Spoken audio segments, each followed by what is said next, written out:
வணக்கம் தோழர்களே. இன்னைக்கு என்ன படத்தை பத்தி பார்க்க போறோம் தெரியுமா? டூட் படத்தை பத்தி பார்க்க போறோம். படத்தை ரொம்ப சிம்பிளா சொல்லணும்னா ஒரு 2.5 மணி நேரம் படமே ஒரு 2.5 மினிட் ரீல் மாதிரி தான் இருந்துச்சு. ஆனா ரீல் நல்லா இருந்துச்சா இல்லையான்னு கேட்டா தட்டி விட்டு பாக்குற மாதிரி தான் ரீல் இருந்துச்சு அப்படின்னு சொல்லலாம். படத்தோட கதைக்கு வருவோமா? பிரதீப் ரங்கராஜோட மாமா, அதாவது சரத்குமாரோட பொண்ணு தான் மமிதா பைஜ். சின்ன வயசுல இருந்தே சேர்ந்து வளர்ந்ததுனால மமிதாக்கு பிரதீப் ரொம்ப பிடிச்சிருக்கும். அதனால ப்ரப்போஸும் பண்ணிடுவாங்க. பட் ஃபர்ஸ்ட் எடுத்த உடனே இல்ல நான் அப்படி ஒண்ணு பார்க்கல அப்படின்னு சொல்லிட்டு பிரதீப் ரிஜெக்ட் பண்ணிடுறாரு. கொஞ்ச நாளுக்கு அப்புறம் இவருக்கும் லவ் வர இவர் ப்ரொபோஸ் பண்ண போய் அவங்களுக்கு இன்னொரு பையனை பிடிச்சிருக்கும். அதனால அவங்களும் ரிஜெக்ட் பண்ணிடுவாங்க. சரி என் காதல் ரிஜெக்ட் ஆனாலும் பரவாயில்ல, அவளுக்கு பிடிச்ச பையனோட நான் சேர்த்து வைக்கிறேன் அப்படின்னு சொல்லிட்டு பிரதீப் கஷ்டப்படுவார். ஆனா இதுல என்ன பிரச்சனைனா பிரதீப்புக்கும் அமிதாவுக்கும் சரத்குமார் மேரேஜ் ஃபிக்ஸ் பண்ணிடுவார். அந்த மேரேஜ் அவங்க பிரேக் ஆஃப் பண்ணாங்களா இல்லாட்டி அந்த மேரேஜ் இருக்கிற பட்சத்துலயும் அந்த பையன் கூட மமிதாவை சேர்த்து வைக்க இவர் என்ன பண்றாரு அப்படிங்கறதா மீதி கதை. இப்படி ஒரு அந்நியாய தியாகியோட கதை மாதிரி இருக்குல்ல. ஆனா அதுதான் இல்லைங்க. படத்தோட கோர் பிளாட்னு எடுத்து பாத்தீங்கன்னா ஒரு நல்ல பிளாட்டு தான். எப்படி நம்ம காதலிக்கிற பொண்ணுக்கு இன்னொருத்தனை பிடிச்சிருந்தாலும் நம்ம மனப்பூர்வமா அவளை அவங்க கூட சேர்த்து வைக்கிறதெல்லாம் சொல்றதுக்கு ரொம்ப நல்லாதான் இருக்கும். பட் அதை எடுத்திருக்கிற விதம்னு ஒன்று இருக்குல்ல, அது அந்த அளவுக்கு நம்மள ஈர்க்கக்கூடிய அளவுக்குலாம் இருக்காது. அண்ட் முக்கியமா ட்ரெய்லர் எல்லாம் பார்த்துட்டு வரும்போது படம் ஃபுல்லா பரபரப்பா ஃபன்னா இருக்கும் அப்படின்னு நினைச்சு வந்திருப்போம். பட் உண்மையை சொல்லணும்னா ஃபர்ஸ்ட் 30 நிமிஷமே பிளாண்டா தாங்க போகும் படம். அந்த 30 நிமிஷத்துக்கு அப்புறம் தான் கொஞ்சம் கொஞ்சமா படம் கிக்கின் ஆக ஆரம்பிக்கும். பட் அதுல ஒரு பாயிண்ட் இருக்கு, அதை நான் சொல்ல விரும்பல. அந்த பாயிண்ட்டுக்கு அப்புறம் படம் எப்படி ரொம்ப டிஃப்ரெண்டான நேர்காணல்ல போயிடும்.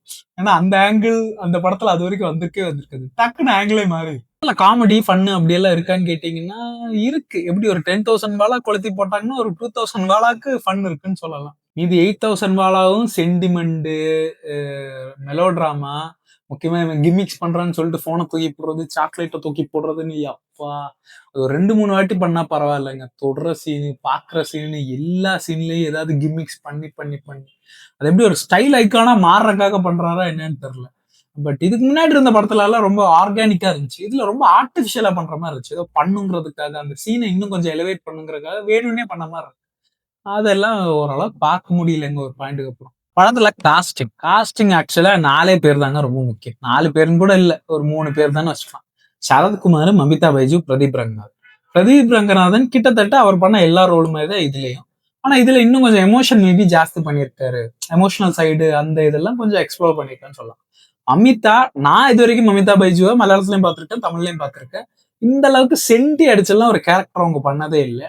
அது பார்க்க ரொம்ப டிஃப்ரெண்டா இருந்தாலும் மேபி அதை எடுத்திருக்கிற விதமா இருக்கட்டும், இல்லாட்டி அந்த கேரக்டர் எழுதியிருக்கிற விதமா இருக்கட்டும், அது பெருசா நம்மள அந்த மாதிரி அஃபெக்ட் பண்ற அளவுக்குலாம் அது ஒர்க் அவுட் ஆகல. ஆனா படத்துல குறைய சொல்ல முடியாத அளவுக்கு பட்டாசா பண்ணியிருக்கிற மச்சான் நம்ம சரத்குமார் அவர் தான். என்ன மனுஷங்க, சரியான வெர்சடைல் கேரக்டருங்க. இவரை வச்சு என்னென்ன பண்ணலாம், அந்த அளவுக்கு ஸ்டஃப் இருக்கு மச்சாங்கிட்ட. இந்த சின்ன வயசுல கேடிவில பாத்திருப்போம்ல, சூரியவம்சம் அந்த மாதிரி படத்துல எல்லாம் துரு துரு துருன்னு இருப்பாருல, அந்த மாதிரி இருக்கு இந்த படத்துல ஒரு கேரக்டர். கேரக்டர் ஒரு பாயிண்ட்க்கு அப்புறம் ஒரு ஒரு சேஞ்ச் இருக்கும் பாருங்க, அதெல்லாம் அதெல்லாம் சரியா இருந்துச்சு. செம ஃபன்னா இருந்துச்சு. அதெல்லாம் தான் ஆக்சுவலா ஃபன் மூமெண்ட்ஸா இருந்துச்சு. சரத்குமார் இந்த படத்துக்கு ஒரு மிகப்பெரிய எப்படி சொல்றது ஹைலைட்னே சொல்லலாம். போட்ட டான்ஸா இருக்கட்டும், கூத்தா இருக்கட்டும், கொஞ்சம் அப்படி வில்லன் இது அப்படி ரோல் அப்படி லைட்டா அப்படி வந்துட்டு போச்சு. அது எல்லாமே பக்காவா இருக்கு. படம் ஆக்சுவலி 2 மணி நேரம் 19 நிமிஷம் தாங்க. இருந்தாலுமே இன்னும் கொஞ்சம் கிறிஸ்பாக்கியிருந்தா நல்லா இருக்கும் அப்படிங்கிற மாதிரி தோணுச்சு.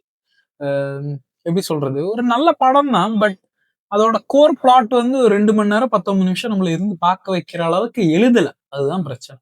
எழுதியிருக்கிற விதம் கொஞ்சம் லேக் அடிக்கிற மாதிரியும், ஃபன்னான மொமெண்ட்ஸ் ரொம்ப கம்மியா போட்ட மாதிரியும், அந்த இந்த சும்மா இந்த கிம்மிக்ஸ் பண்றது, குறுக்கியா பண்றது அது எல்லாத்தையும் கொஞ்சம் கம்மி பண்ணிட்டு, அப்புறம் இந்த பாட்டும் அடிக்கடி கடைசிலலாம் ரொம்ப தேவையில்லாம வந்துட்டு இருந்துச்சு. அதையும் ரொம்ப கம்மி பண்ணியிருந்தாங்கன்னா, மேபி இன்னும் கொஞ்சம் பெட்டரா இருந்திருக்கும் ஒரு ஆடியன்ஸா பார்க்கும்போது. ஆனா அஃப்கோர்ஸ் இது என்னோட பெர்சனல் ஒப்பீனியன் தான். உங்களுக்கும் மாற சான்ஸ் இருக்கு. மேபி உங்க ஃப்ரெண்ட்ஸ் கூட எல்லாம் சேர்ந்து போய் பார்த்தீங்கன்னா, உங்களுக்கு இன்னும் கொஞ்சம் ஃபன்னா இருந்திருக்கும். நான் தனியா தான் போய் பார்த்தேன். எனக்கு அந்த அளவுக்குலாம் ஃபன்னா இல்ல. அண்ட் மியூசிக் படத்துல டெபியூவா சாய் அபியங்கர் பண்ணியிருக்காரு. அவர் ஆக்சுவலா ரொம்ப நல்லாவே பண்ணியிருக்காருங்க மியூசிக். என்ன சில இடத்துல எல்லாம் இந்த மெலோ டிராமா, ஒரு மாதிரி சேடான மியூசிக் அந்த டைம்ல எல்லாம் கொஞ்சம் ரொம்ப ஓட்டமாவே போட்டுட்டு இருந்தாரு. அதுதான் கொஞ்சம் இதா இருந்துச்சு. மத்தபடி இந்த அப்பீட்டான மொமெண்ட்ஸ்ல எல்லாம் ஹூமா பேபா பேபி சான் இந்த ஜாக்கி சான் இதெல்லாம் பேக்ரவுண்ட்ல போட்டு ஓட்டிட்டு இருந்தாரு. அதெல்லாம் ரொம்பவே சூப்பரா இருந்துச்சு. ஓவரால் பாத்தீங்கன்னா அவரோட வரிசையில பார்க்கும்போது பிரதீப் ரங்கநாதனுக்கு இது ஒரு ஃபர்ஸ்ட் தோல்வின்னே சொல்லலாம். கீர்த்தீஸ்வரன் டெபியூ டைரக்டர் அதை பண்ணியிருக்காரு. அவரு இது ஒரு நல்ல முயற்சின்னு தான் சொல்லலாம். இது ஒரு ரொம்ப சூப்பரான படம், ரொம்ப ஃபன்னான படம் அப்படிலாம் சொல்ல முடியாது. இதுக்கு ஒரு நல்ல ஒரு கோர் பிளாட் இருக்கு. நிறைய விஷயத்த எக்ஸ்ப்ளோர் பண்ணியிருக்காங்க. தனக்கு பிடிச்ச பொண்ணா மட்டும் இருந்தா போதும். அவனுக்கு யார பிடிச்சிருந்தாலும் பரவாயில்ல. மனப்பூர்வமா அவன் நல்லா இருந்தா போதும்னு சொல்லிட்டு இவன் பண்ற விஷயங்கள அதெல்லாம் கொஞ்சம் அன்எக்ஸ்ப்ளோர்டு விஷயம் தான். ஸோ அதெல்லாம் ஸ்க்ரீன்ல பார்க்கும்போது நல்லா இருந்துச்சு. பட் அத ரொம்ப ஓவரா அரைக்கும் போது தான் கொஞ்சம் ஏத்துக்கக்கூடிய அளவுக்கு இல்ல. அதெல்லாம் கொஞ்சம் கிறிஸ்பா கரெக்ட்டா இப்படி போட்டா உள்ள ஏறணும் அப்படிங்கிற மாரி நல்ல கருத்தூசி போட்டிருந்தா பரவால்ல. என்ன அண்டா சைஸ்க்கு கருத்தூசி போட்டானுங்களா, அதனால பெருசா அது ஏற்புடையத்தக்க இல்ல. கதையில எல்லாமே இருக்குங்க. சூப்பர் சினிமாட்டோகிராஃபி, சூப்பர் எடிட்டிங், நல்லா வைப்ரன்ட்டா இருக்கும். ஒவ்வொரு ஸ்க்ரீனுலயும் எதேதோ வித்தியாசமா என்னென்னமோ நடந்துகிட்டே தான் இருக்கும். ஸோ அதெல்லாம் பார்க்கிறவங்களுக்கு நல்லா இருக்கும். ஆனா என்ன, உள்ள கான்டென்ட்ங்கிறது கொஞ்சம் கம்மியா தான் இருக்கும். ஃபன்னு எல்லாமே கொஞ்சமே கம்மியா தான் இருக்கும். தேவையில்லாத எமோஷனல் பார்ட் எல்லாம் ரொம்ப ஜாஸ்தியா தூக்கி வாரி போட்டிருக்கானுங்க. அள்ளி போட்டிருக்கானுங்க. அதெல்லாம் கொஞ்சம் கம்மி பண்ணி வச்சுக்கலாம். மொத்தத்துல இது வந்து ஒரு ஆவரேஜ் வாட்ச் ஃபிளிக் அப்படின்னு தான் சொல்ல முடியும். இந்த தீபாவளி டைம்ல நீங்க ஃப்ரெண்ட்ஸ் எல்லாம் சேர்ந்து போனீங்கன்னா, கண்டிப்பா உங்களுக்கு என்ஜாய் பண்ற மாரி இருக்கக்கூடிய ஒரு படமா அமையும்னு நெனைக்கிறேன். போய் பார்த்துட்டு வந்துட்டு எப்படி இருக்குன்னு கமெண்ட்ஸ்ல சொல்லுங்க. சென்று வருகிறேன் தோழர்களே.